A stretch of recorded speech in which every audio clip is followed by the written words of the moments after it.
If you're in a spicy mood, a really, really spicy mood, this episode's on it. We're gonna card them on it. Fruity like fresh ginger and hot like Scotch Bonnets. Kinda hot, kinda hot, kinda hot, kinda hot. Toasting spices on your stoves. You can get quite chilly ripping off those garlic cloves.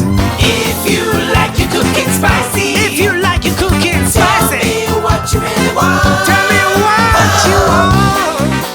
It's the Vegan Life Podcast, yeah. And it's spicy. Okay, fine. Let's press on.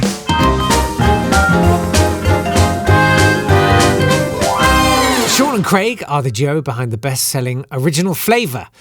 Craig and Shaun McAnuff, raised in London and of Jamaican descent, are bringing Caribbean food to the modern kitchen. Their videos went viral and their online following hit 70,000 plus in 1 month. Crumbs. The most recent cookbook, Natural Flava, is filled with delicious Caribbean vegan recipes inspired from the Rastafarian, is it ITAL diet?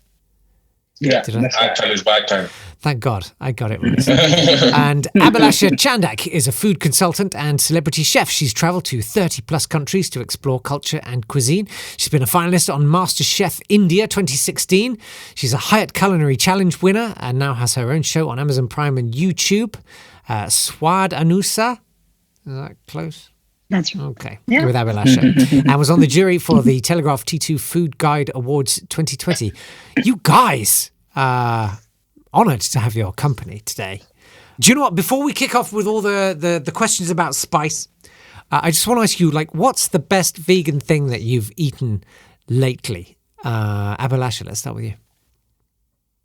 So lately, I think I was in New York for my Christmas break and I had this wonderful celiac steak with some roast potatoes, and it was beautiful, gorgeous. It was in a very small cafe. I think the cafe was called Forest. Beautiful, beautiful dish. Wow. How was the celiac done? So it was roasted. I don't know if it was roasted in salt or something, but it had those depth of flavors that was really bang on. So I think it's a very recent dish that I tasted in a restaurant, and it's so good. Stayed with you. Love it. And what about you two, Shaun and Craig? Let's start on the left with Craig. Yeah, I made a Caribbean green seasoning curry for my book a couple nights ago, and it was just incredible. So good, deep in flavor. It has like fine beans in it. It's got aubergines, and it's got a lovely green seasoning curry, which is often used in Trinidad. And it's blended up parsley, coriander, Scotch bonnet, ginger, blended up. So it's lovely and green. Then you just saute the aubergine, the bell peppers, and the fine beans. And you pour in the green seasoning curry, the actual paste, coconut milk. Beautiful. That so good. Sounds gleekingly good. So good. And James, it's so good. He bought it for lunch today. It's really amazing. He bought it for lunch today. It's so good. That does sound that sounds really, really good. And Shaun, what about you? Mine's gonna have to be pepper pot soup. So it's also like a Trinidadian dish as well. Guyanese as well. Guyanese, across the Caribbean, the whole of the Caribbean really eat it. But pepper pot soup is delicious. It's really hearty, flavorful. Oh. And it's perfect for those winter months when it's cold. Really warms you up. Yeah. Well, I mean, is pepper the essence of it? Is it pepper pot? What's the... Don't be frightened by the name. It's not as peppery as you think. Yeah. It's just got a Scotch bonnet. Like you cook it with the Scotch bonnet whole. So it's kind of like gives it a balanced aromatic flavour instead of like too hot. And it's cooked with fresh callaloo or spinach. So your hearty vegetables like pumpkin, yam. Nice. So it's really good and really comforting as well. Yeah, sounds good. Nice. All right, well, let's get into it. People have been emailing their questions. You can email us your question about any aspect of vegan food and we'll get it to the right person to answer the question. It's podcast@veganlifemag.com. Jane says... Now, is this one of those things where you just keep hitting the auto-suggest words on your phone? What's your favourite spice, girl? Now, I don't know if she's like being sassy and fun, like, what's your favourite spice, girl? Like, girlfriend? Or who's your favourite spice, girl? Or what's your favourite spice? I feel like we should ask several of those questions. Shaun and Craig, let's start with you. First, who's your favourite spice, girl? And then what's your favourite spice? Probably Emma. Her name's Yeah, is it Emma? Sure, Emma Bunton. I think. Emma, Emma. Bunton. Yeah. I fancied her when I was younger. Okay. Okay. And let's move on to your spice choice.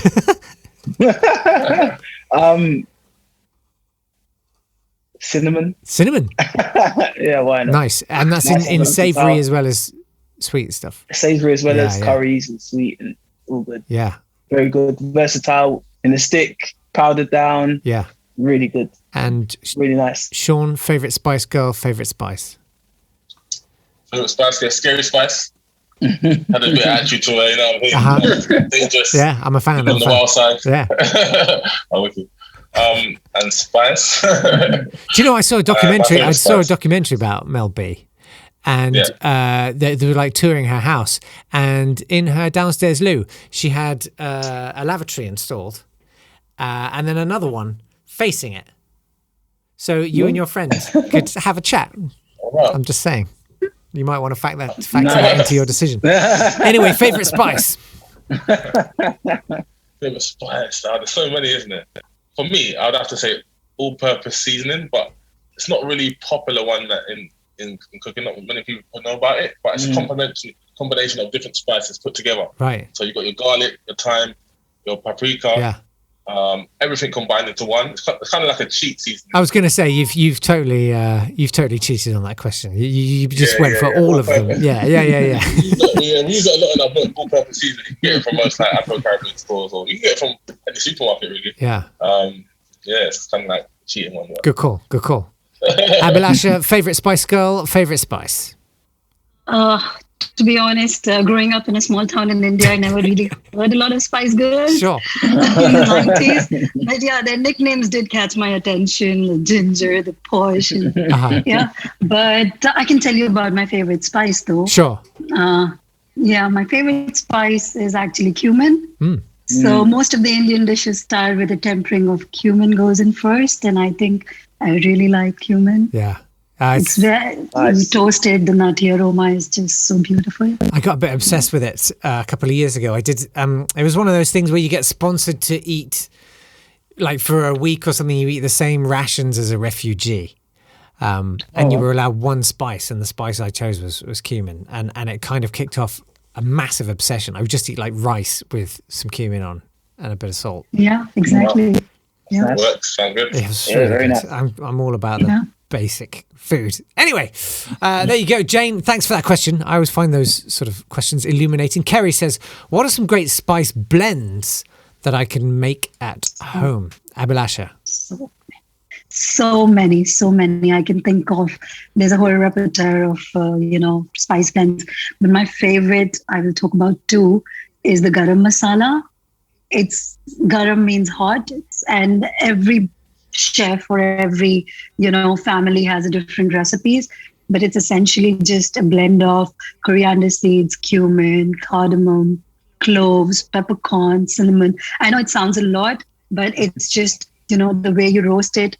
The time taken to roast it is different, so you put it in a certain order, but when it all comes together, it's a beautiful spice.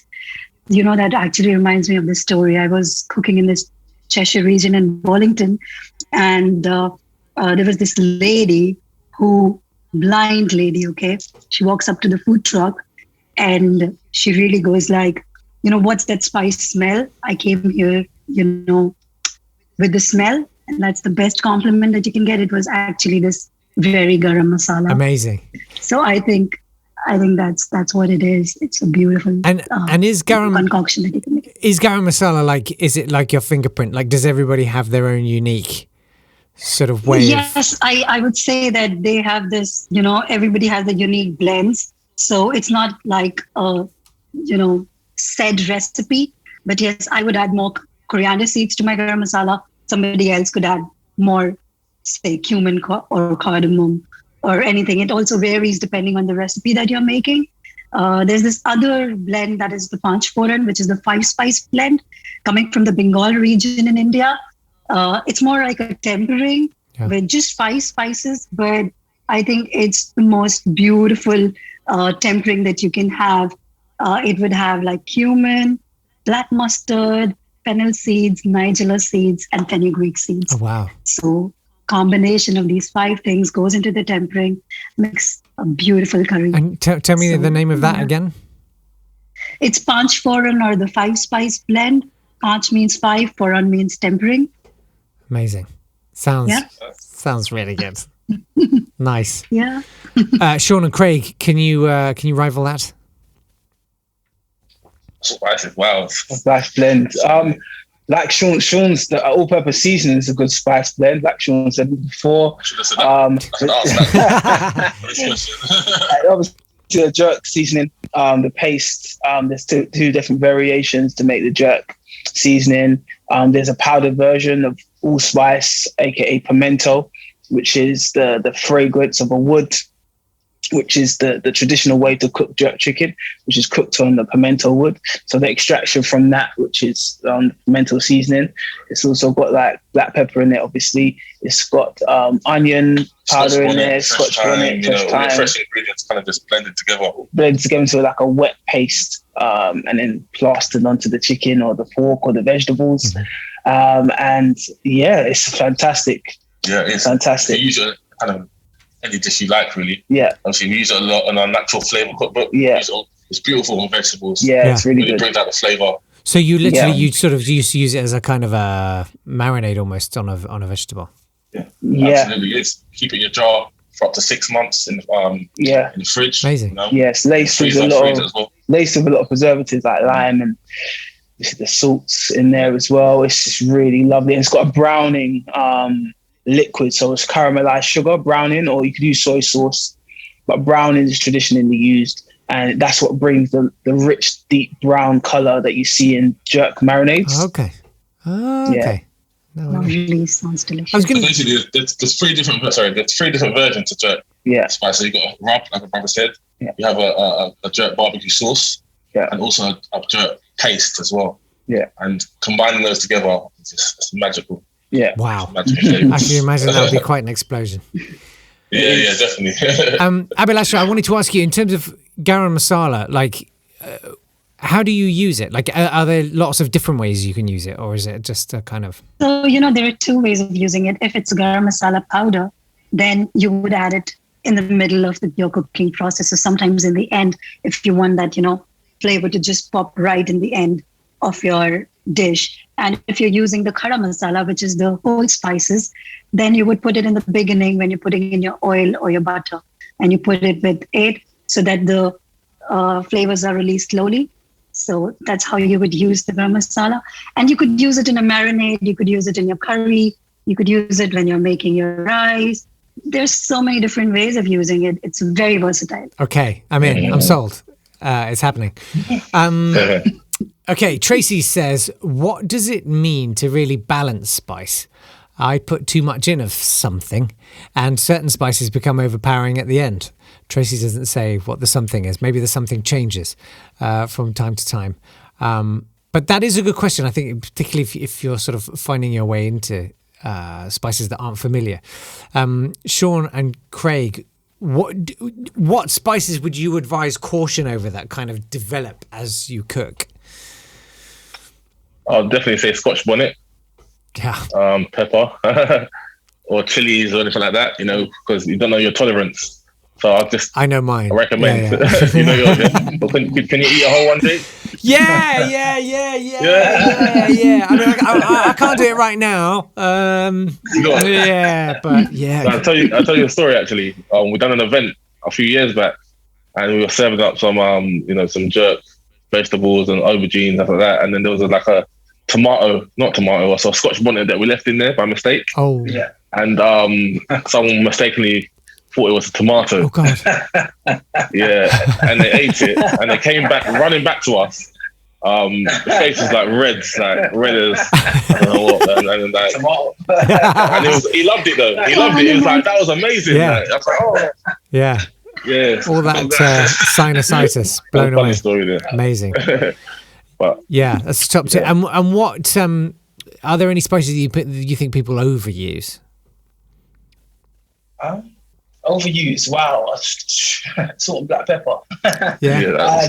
They're afraid of, trying new things. They're afraid of maybe new seeds that they're not used to, whether that's cumin seeds or, mustard seeds or pimento seeds, the soy seeds and black pepper, maybe mixed herbs, but definitely 100% try to go into the depths of the flavors, which are the mustard seeds, or avoid maybe just using powders. Why not just go back, like I said, to the seeds or the sticks, cinnamon sticks.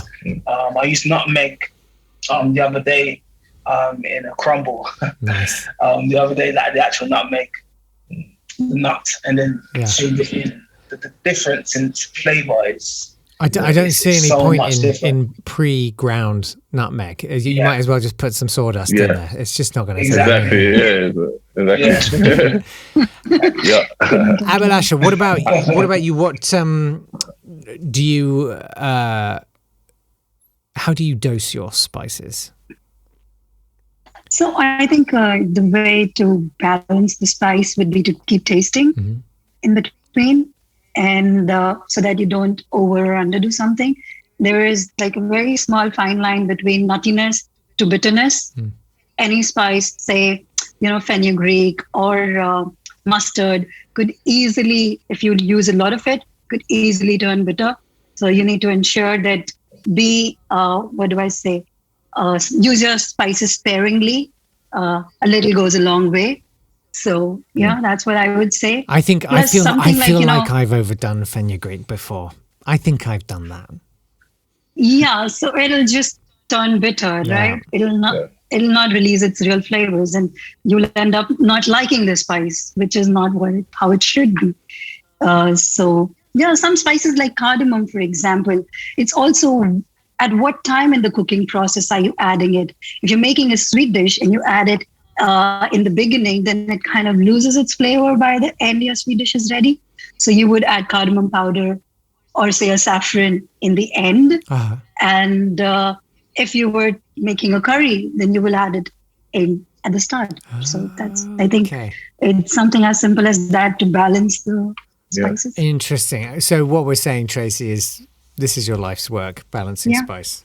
There is an art to it.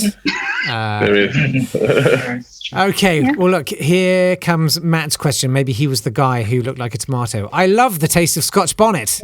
Was he the guy? I feel like he was. It might be. But certain shops I get them from, I find they aren't as flavorful or even that spicy. Oh, Matt's a hard nut. I can't even taste it, mate. I'm dying. What shops do you recommend for the best Scotch bonnets? That's an interesting question. Well, go for it. Go to Jamaica. Go to Jamaica. Go first. Substantial food miles there. We saw a Scotch bonnet field when we were in Jamaica. Really? Two lovely, amazing women, elderly women. It was out in the baking hot heat, no shade, middle of the day, just picking the Scotch bonnets, multicolored. So with the colors, there's different heats to it. I believe green. I think green. The green one's the hottest one. Oh, really? Yeah, I believe so. It's the hottest one. So, and that was an amazing sight to see. So, where's the best place? Jamaica. But here in the UK, I'd say maybe like the Afro-Caribbean markets. Brixton Village. Yeah. You get a lot of good imports there. Yeah.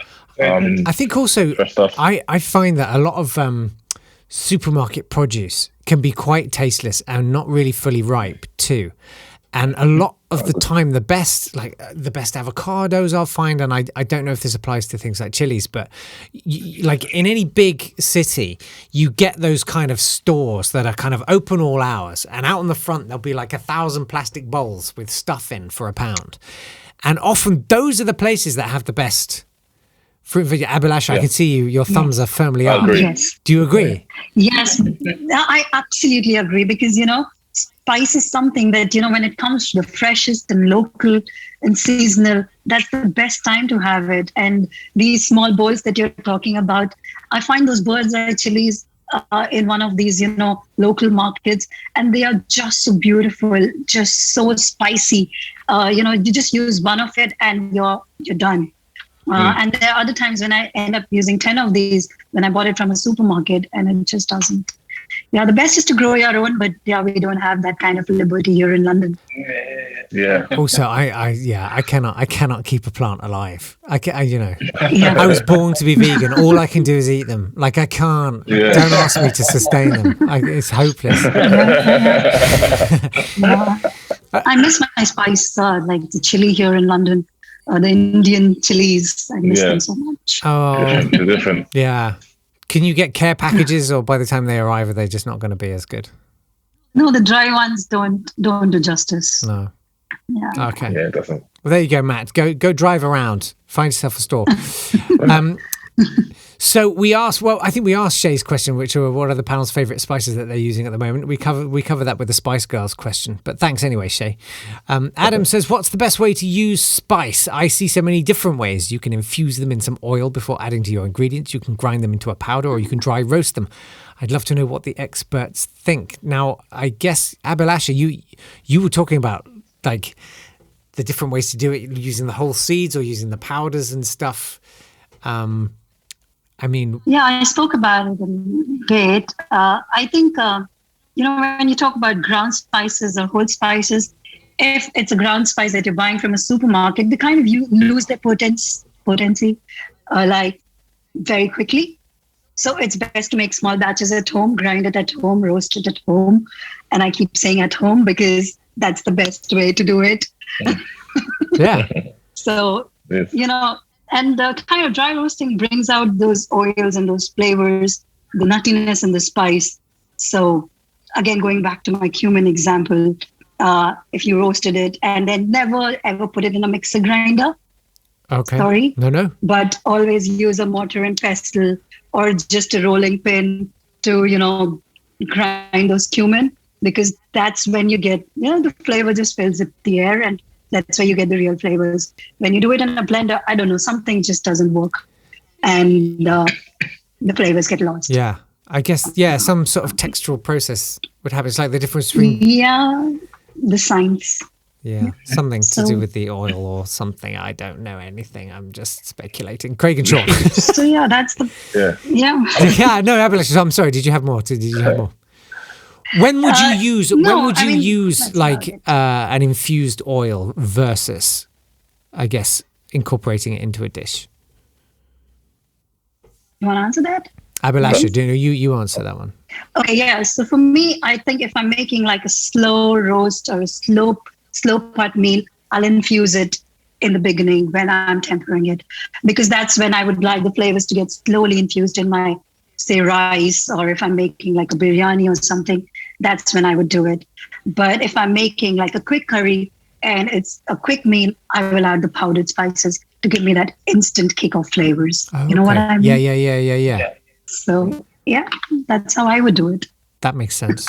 Craig and Shaun. Another technique as well is to add the spices and the dry and the fresh ingredients to the actual veg, and like season and marinate it maybe overnight or for a few hours. Yeah. To help the flavors absorb and really stick to the veg as well. And when it comes to cooking it, kind of just cooking it on the spot on the oil, and then kind of let it diffuse and the flavors disintegrate, into the pan, and as well add the fresh ingredients on top. I feel like times when I've done that, I've ended up kind of burning my spices a little bit. How do I avoid that? It depends. Be a I more think. competent cook. Yeah, how do you stop? Well, put it on a low heat. Maybe your heat's too high. Yeah, well, yeah, exactly. I guess it's that, right? Or, like with the fresh ingredients, you can kind of remove the fresh ingredients when they're seasoned overnight. When you're ready to cook, remove the fresh ingredients from the vegetables and kind of just cook them down to a low heat, not too high. And that kind of prevent it the from simple burning. trick, if I can jump in, would be if you can just when you know that it's almost cooked, you should just stop then, because the oil is still hot and the process of cooking will continue. So, that's good. That's good. So stop before you know it. Absolutely. You could just burn. Yeah. And with veggies as well, it won't take as long to cook as well. So 4 to 5 minutes and you're basically done. Yeah.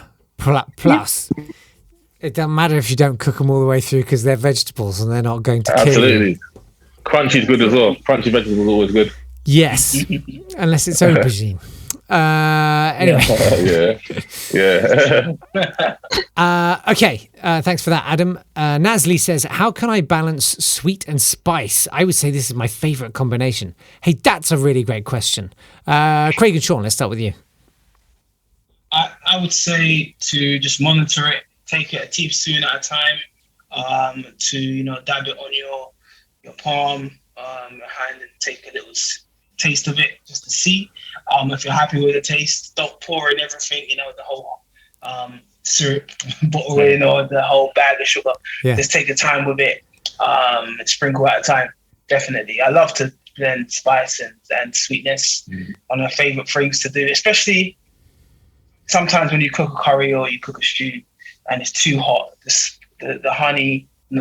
syrup or the sugar, the sweetness would help to minimize the spiciness of it as well. So that's a good technique if you have, toppled in a bit too much habaneros or Scotch bonnets into your dishes. That's a top tip.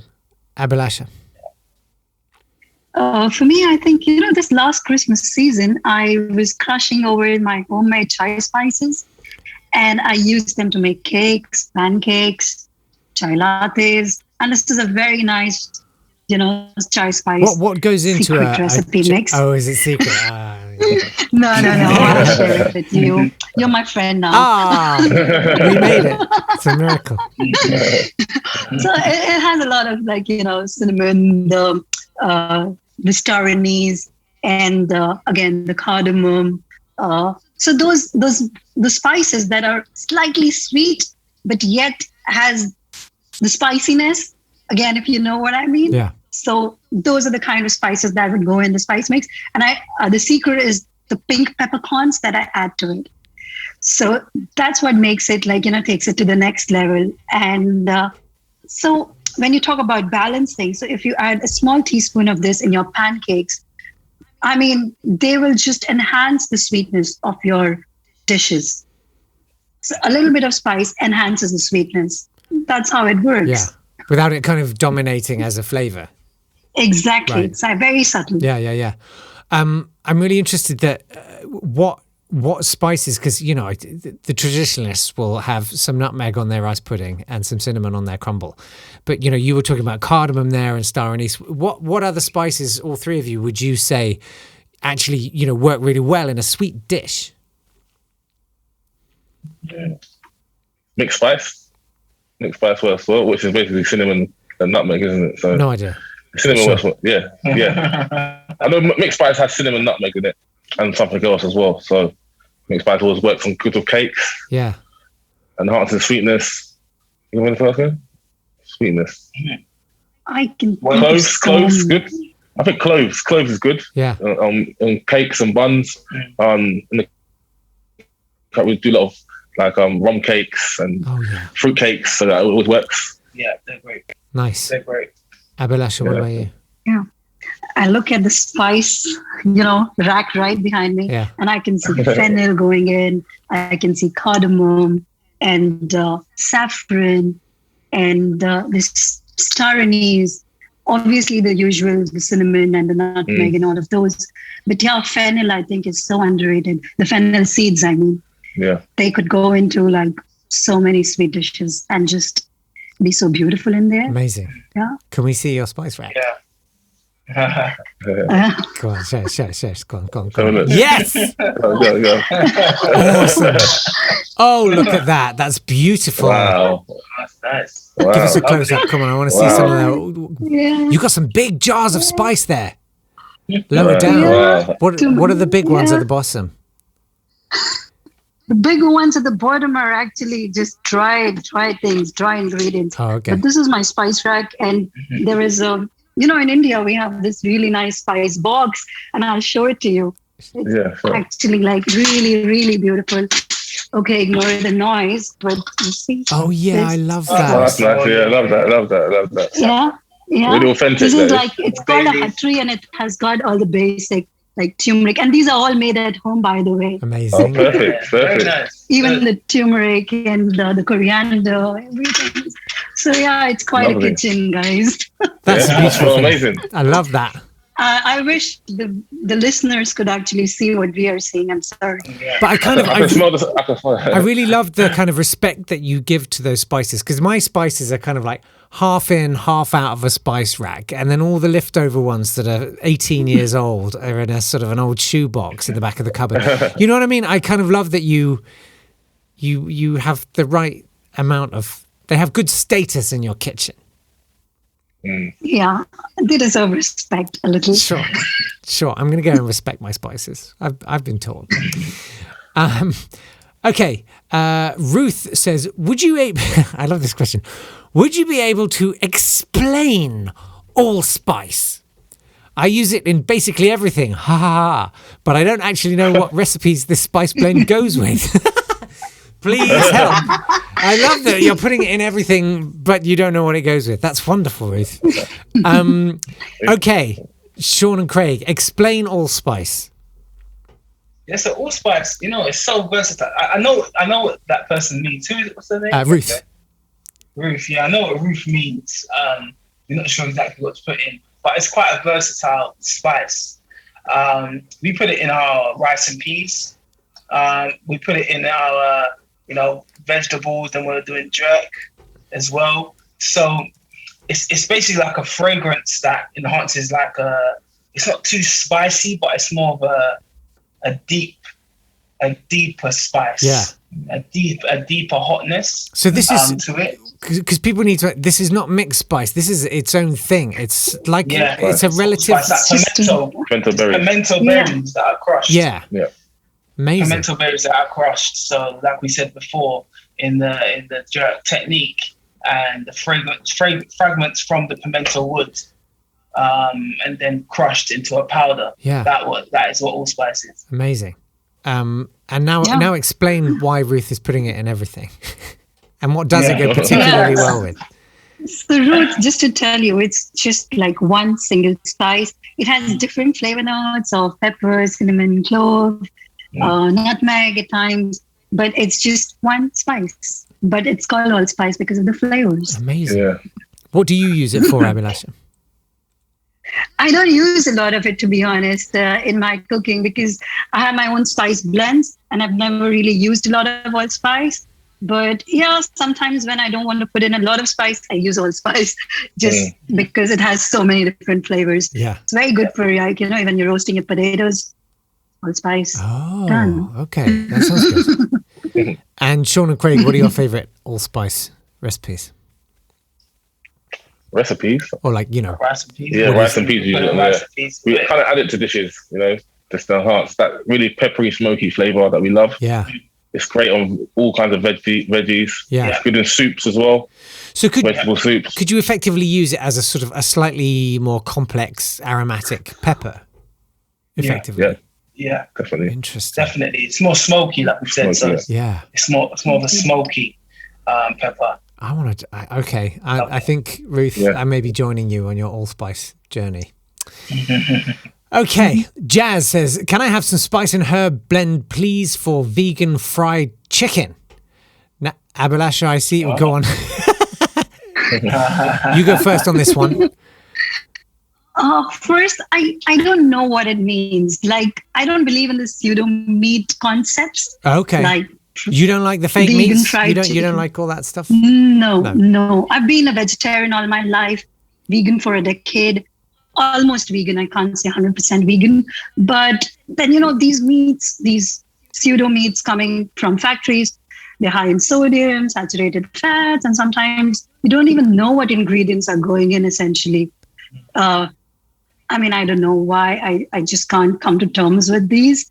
But if you were to ask me a good kind of a marinade or a spice mix, I can say like good ginger garlic paste, some organic turmeric, again, some garam masala, chili powder, few herbs, and that's it. That would be like a good thing. And then instead of soaking it in buttermilk, you could soak it in some soy milk and get some good results. Yeah. But you're still going to judge them for doing it, aren't you? Deep down. Yeah, I will use a tofu. I'll use something else. But I'm not using pseudo meat. Sorry. Do you use tofu much? I use tofu, yes. Do you know what? I haven't used. I'm going to special measures for this podcast, and I'm invoking a question that we've asked historically on this podcast, but we sort of felt to perhaps run its course. But I think with you guys, I'm reinstating it. What do you do? What do you do with tofu? What's just a go-to recipe? It doesn't have to be highfalutin, high concept. It's just literally, if I gave you a pack of tofu, what would you do with it? Because I love this question. Abhilasha, what would you do? I would actually, I can think of 3 different recipes, but the first one that comes to my head is I would just depends if it's a silken tofu or a firm tofu, fry it, then make a sauce, nice, sweetened, spicy sauce, dump it in, have it with some noodles. That's what I would do with it. And, there are different ways of doing tofu. More than tofu, I use a lot of soy, actually. There are these soy nuggets and soy that you get. So I use a lot of them in my curries. Sometimes make like a nice soy fried rice. Just adds the proteins to your diet. And I think that's what it does, basically. So, yeah. Nice. That's what I would do. Craig and Shaun, what do you do with tofu? I was gonna say something similar actually. Sweet and sour tofu would make, definitely. Firstly, kind of press the tofu, remove all the liquid, cut into cubes, and kind of like added your seasonings, your garlic, thyme, pimento, and some corn flour, some panko breadcrumbs as well, and just kind of fry until golden brown on each side, under a few minutes. And just make your own sweet sour sauce. It's in our book, actually, Natural Flava. There you go. And we also got special fried rice. Don't make me hungry, you. Special using only special recipes. The pineapple's got to go in there as well. Yeah, pineapple. Yeah, completely. That might be that might be a tofu contested question. Oh, very nice. That sounds so good. All right, let's get back to the question though. Vegan fried chicken for Jazz. Craig and Shaun, what's your recipe? And how do you feel about the fake meats? I totally understand about the fake meats. I'm not really just a massive fan of it. We use like a blossom fruit for our fried chicken. Banana blossom, So banana blossom for our fried chicken, and it is incredible. It's got a very slimmer, stringy texture as the chicken. Yeah. I think I'm going to show you. I'm sure the listeners amazing. What you guys like. But yeah, the spice can be like have onion powder, garlic powder, thyme, a bit of curry powder in there as well to kind of give that lovely dark orangey rich color to the texture. And we also season the blossom fruit as well. So we season the flour, we season the banana blossom, as well. That sounds really good. So a lot of seasonings going up in there. Definitely agree with what Abhilasha was saying. I think it depends what you use. You can use fresh vegetables to make the chicken. So mushroom is quite a good alternative. It's quite meaty. It's a great alternative. Great vitamins in there as well.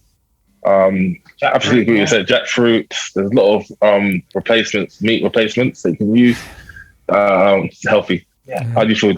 I'm team seitan all the way. I make my own. I make my own stuff, and I love it. Yeah. I love it so much.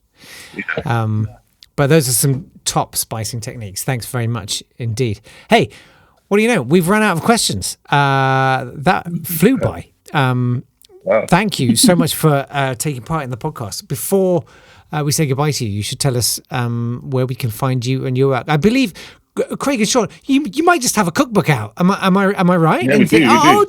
Okay. Congratulations, you guys. Natural Flava. That's Flava.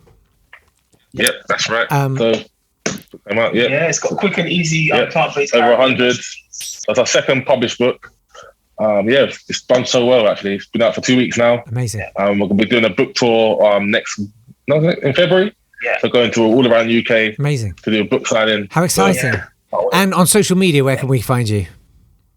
Yeah, Instagram, Facebook, all of the platforms. Original Flava, FLAVA. Loads of flavor, loads of laughs, loads of fun. You'll see us just making loads of recipes, like perfect. From our book. You'll see. And it's going in. And occasionally dancing. You might see a few dance moves. Abhilasha definitely dances. Where can we find you and your work? For me, I think you could find me on Instagram with my name at Abhilasha Chandak, and on Facebook, LinkedIn. You could find me on pretty much all social media. It's all with my own name.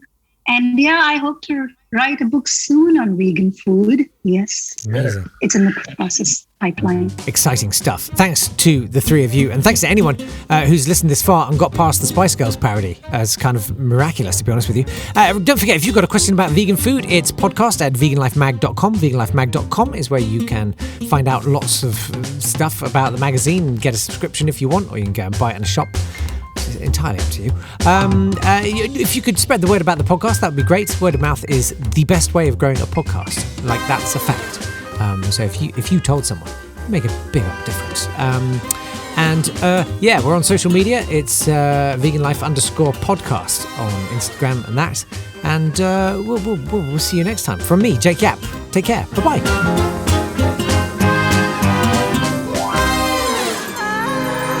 This has been a Swanburst Media production.